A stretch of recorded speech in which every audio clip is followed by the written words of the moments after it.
खूप लांबचा प्रवास करून आल्यामुळे मी खूप थकले होते.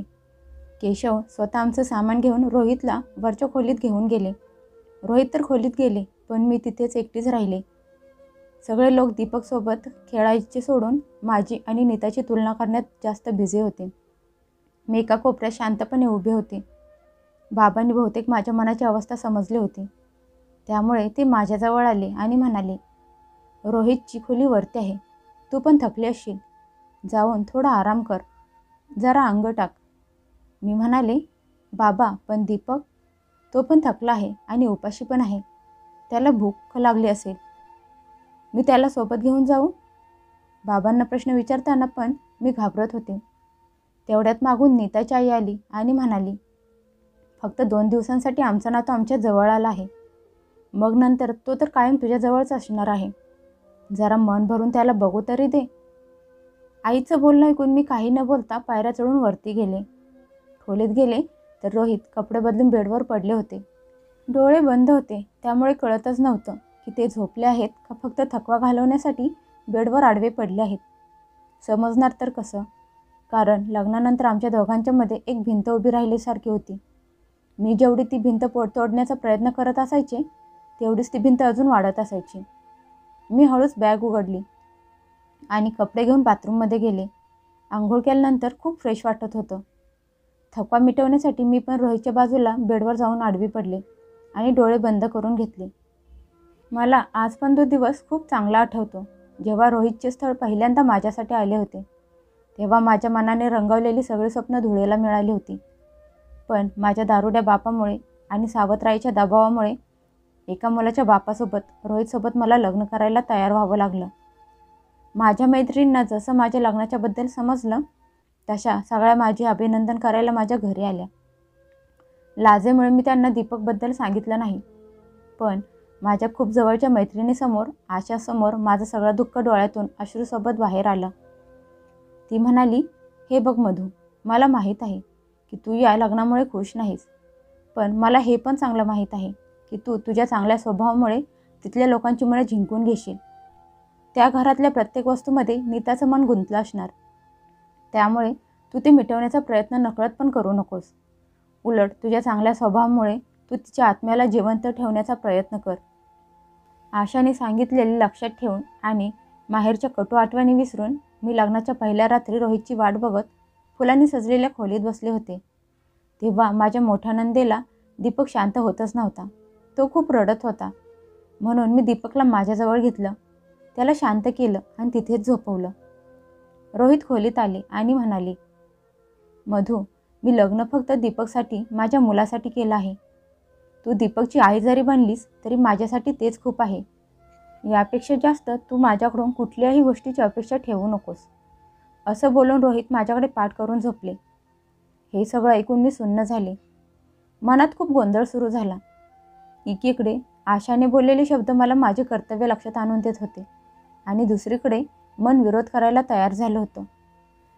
या सगळ्यात माझी काय चूक होती?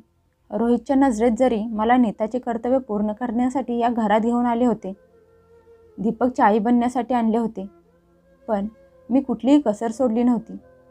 माझी अशी इच्छा नव्हती की जो सावत्रपणा मी लहानपणापासून आत्तापर्यंत झेलत आले आहे, त्या सावत्रपणाची झळ कधी दीपकला लागावी. पण माझ्या या निस्वार्थी प्रेमाला पण संशयास्पद नजरेने बघायला लागले. शेजारच्या काकू सारख्या सारख्या सासूबाईंना बोलत समजावत असायच्या. त्या म्हणायच्या, मला हे गरजेपेक्षा जास्त प्रेम बरोबर वाटत नाही.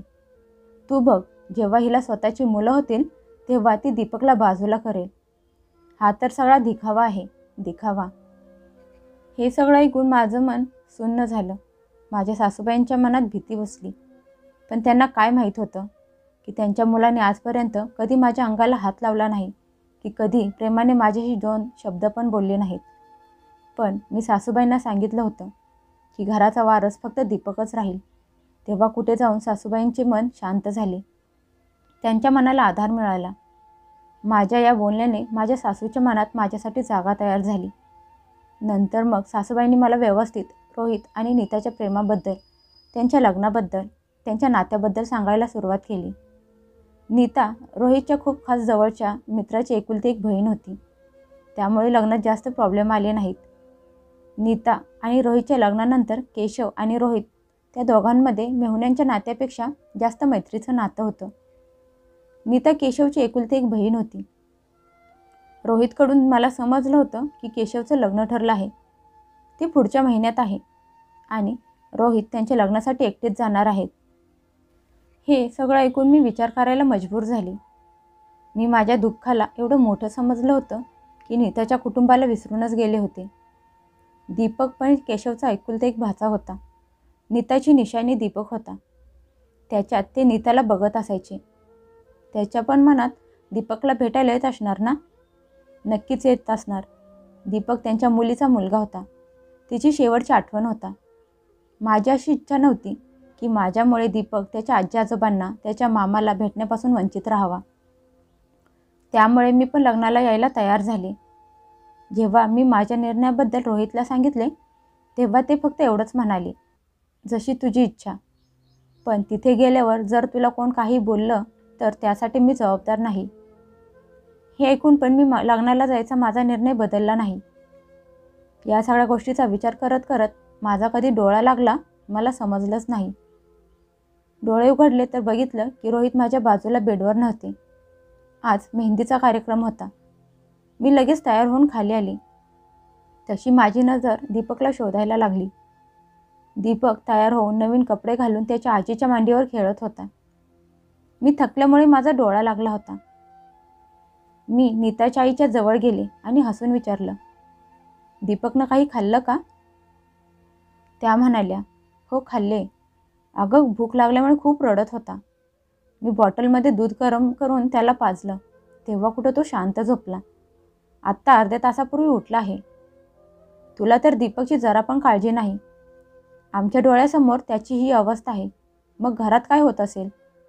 जेव्हा याचा जन्म झाला होता तेव्हा नीता त्याला तिच्या नजरेपासून जरा पण लांब जाऊ देत नव्हती. नीताच्या आईने बोलता बोलता मला टोमणा मारला. तशी मी तिथून उठून बाजूला दुसऱ्या बायकांच्या जवळ जाऊन बसले. केशव पण तिथेच बाजूला उभा होता, पण तो काहीच बोलला नाही. दीपक त्याच्या आजी आजोबांच्या सोबत खूप खुश होता. केशव माझ्याकडे तिरक्या नजरेने बघत होता. पण जेव्हा आमची नजर एकमेकांना नजरेला भेटायची तो तोंड फिरवत असायचा. 2 दिवस दीपक माझ्याजवळ कमी त्याच्या आजी आजोबांच्या जवळ जास्त राहिला होता. फेटा बांधून घोड्यावर बसलेला केशव एखाद्या राजकुमारापेक्षा कमी सुंदर दिसत नव्हता. फेटा बांधताना बहिणीची नीताची आठवण काढून त्याचे डोळे पाण्याने भरून आले होते. मी जाणून बुजून त्याच्या समोर आले नव्हते. माझी अशी इच्छा नव्हती की मला बघून तिरस्काराने त्याच्या डोळ्यातले पाणी सुकून जावे. लग्न झाल्यानंतर नवरा नवरी सगळ्यांच्या पाया पडत होते. नीताच्याही कामात व्यस्त होती. म्हणून मी दीपकला उचलून घेऊन त्याला थोपटून थोपटून झोपवत होते. आशीर्वाद नाही देणार का ताई? असा आवाज आल्यामुळे मी वळून मागे बघितलं तर समोर केशव आणि त्याची नवी नवरी उभी होती. दोघे वाकून माझ्या पाया पडले. केशव मला ताई बोलल्यामुळे आनंदाने त्याला आशीर्वाद द्यायला माझ्या तोंडातून शब्द बाहेर निघालेच नाहीत. केशव म्हणाला, ताई मला माहीत आहे की तू माझ्याबद्दल काय विचार करतेस, पण मला तुला हे नक्की सांगायचं आहे की मी प्रत्येक वेळी तुझ्यात माझ्या नीताताईची झलक बघितली आहे. दीपकला तू जेवढं प्रेम दिलं आहेस ते खूप अनमोल आहे. जेव्हा नीताताई आम्हाला सोडून गेली होती तेव्हा मला असं वाटलं होतं की आता दीपकवर आमचा अधिकार पूर्णपणे संपला आहे. त्याचं आणि आमचं नातं कायमचं संपलं आहे. तू तर खूप महान आहेस ताई.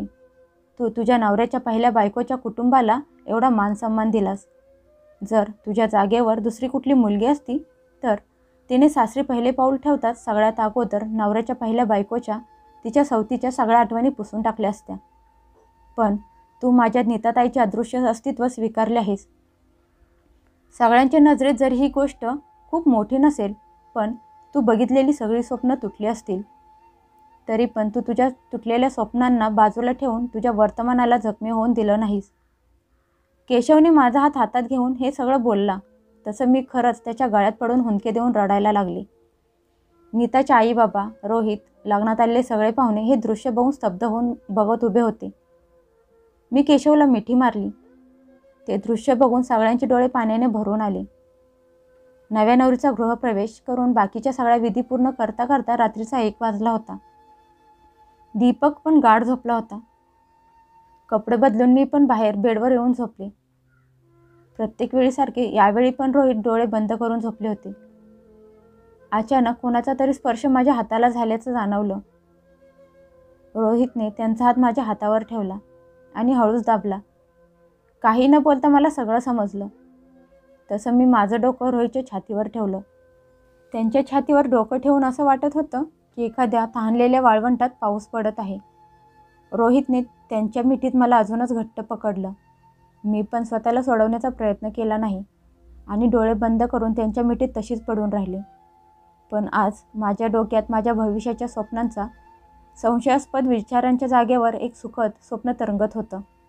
मी केलेल्या अथक प्रयत्नांमुळे, दीपकला एक आईचं प्रेम दिल्यामुळे आज माझ्याबद्दल सगळ्यांच्या मनात एक चांगली जागा तयार झाली होती. त्यामुळेच आज मला पहिल्यांदा माझ्या नवऱ्याच्या सुखद मिठीचा अनुभव आला होता. आज मी स्वतःला जगातली सगळ्यात सुखी, आनंदी स्त्री मानत होते.